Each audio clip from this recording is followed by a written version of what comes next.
এই ছেলেরা তোমাদের জন্য আমি শেষ। এই কথাটা আবার বলে যাই।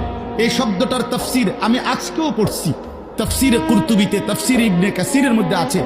আল্লাহ তাআলা বলছেন ফা উম্মুহু হাভিয়া, নাফরমান পাপীকে হাসরের ময়দানে এই উম্মুহুর শব্দের অর্থ হইল উম্মু রাসিহি, অর্থাৎ তার মাথার সামনে যে চুল, এই চুল ধরে দাঁড়ানো মানুষটাকে বেইজ্জতি করে নিচে নামাইয়া এরপরে লাথি দিয়া জাহান্নামে ফেলবে।